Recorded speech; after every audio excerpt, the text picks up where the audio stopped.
Hi everyone, welcome back to another video. Welcome back to also the spare bedroom. This is a STEM video, which is science, technology, engineering, and mathematics. And today we're looking at some technology and of course some science. This video may look a little familiar to you if you've watched our virtual embryology video, but I promise you it's gonna be a little bit different. In that video, we go through the whole process from day 1 to hatch day. And today I really wanted to talk about candling because day 7 of the incubation process is super sciencey and also very magical. So I wanted to do a deep dive into the candling process, what you're looking for, and a few of the common questions that I get. So let's get started. So the first question is, what is candling? Well, candling is a method used in embryology to study the growth and development of an embryo inside of an egg. It's called candling because originally, all farmers on the farm would have had to use was a candle. Now, luckily we have things that are much better these days, much safer to use and a lot easier to use. So that's why it's called candling. So why do we candle eggs? That's a really good question. Without candling eggs, you would have no idea what's happening inside your developing chicken egg without cracking it open. You don't get a chick afterwards. So candling allows us to take a peek inside at the developing embryo. So one of the first questions I get asked at schools that I work at is, I have eggs at home. Will my eggs hatch? That's a great question. The first question you need to ask yourself is, what kind of eggs do you have? If you have eggs in your refrigerator that you bought from the grocery store, probably shouldn't incubate those. Those are eggs that you eat, and they're delicious, but certainly don't put those in your incubator. If you have eggs from a farm, then you need to ask if there was a rooster at that farm. Remember, only fertilized eggs can hatch. So a farm egg that has been fertilized by a rooster may hatch if you then incubate it correctly. So remember, don't put your refrigerated market eggs inside an incubator. You're just gonna end up with a smelly mess. So we are back here at our incubator, and this time we have 15 eggs in the incubator. And these are silky eggs. If you've never seen a silky chicken, I'll post a picture right here somewhere.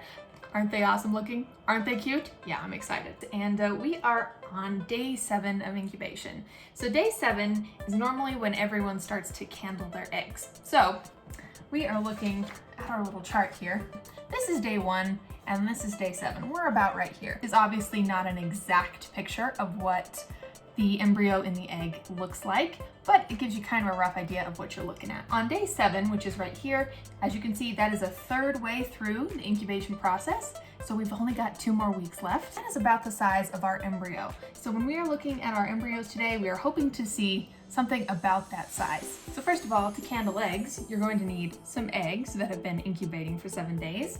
You're going to need a pencil, and you're going to need a candler. Now there's lots of different kinds of candlers. This one is one of the more simple ones. This one just plugs into the wall and looks like a flashlight. You will also need a dark room. That's a little bit better. Now, when you're candling, you're gonna wanna make sure, first of all, you have clean hands. Any germs on your hands could potentially pass through the tiny pores in the egg and make the egg sick, and we definitely don't want that. So make sure that your hands are washed. You also wanna make sure that when you are taking your eggs out, you have something to put them in. So I have a foam container, just an egg container, an egg carton. And I'm going to put the eggs that I'm not candling in there to make sure that they are safe. If you just set them on a counter or something, they could roll off, and that's not good news for hatching eggs. You also definitely don't want to leave the lid off of the incubator. That's gonna let a lot of your humidity and heat escape, and that's not good for everybody else that's living in there. So as you take your eggs out, make sure you are very carefully putting the lid back on for everybody else in there. So now we can get started. And I'm only going to take 3 eggs out at a time. So we'll do that first.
All right, we've just finished candling all 15 eggs, and now I have a report.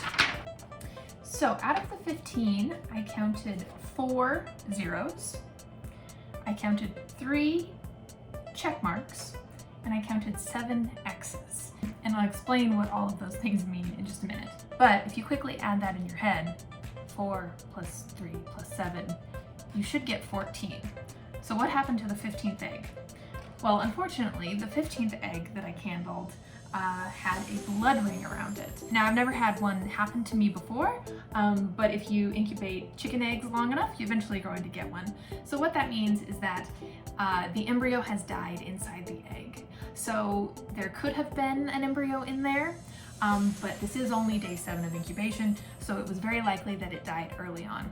And I noticed also in the egg that it seemed to have a detached air cell, which is another sign that it wouldn't have survived even if it started to develop. So adding that one, plus 4 plus 3 plus 7, 15. So the question is, why do you put an X, a check, or a 0 on the egg? Everyone that candles eggs and everyone that raises chickens have a different process when they're incubating eggs. The way I like to mark them is on a X, check, or 0 system. So if it has an X means I've seen all of the signs of life that I expect to see. So the signs of life are a developing air cell, veining, which are blood vessels. I've seen the eye of the chicken, and usually I see movement in the embryo as well. So an X means that I've seen everything that I need to see to know that it's a healthy developing egg. A check mark means I've seen almost everything that I need to see. I've seen some veining, or I've seen the eye of the chicken, but maybe the signs weren't as strong as those with an X. So that's what a check means. A 0 means I've seen 0 signs of life. Simple as that. A 0 means nobody's home. There's not anything going on inside of that chicken egg.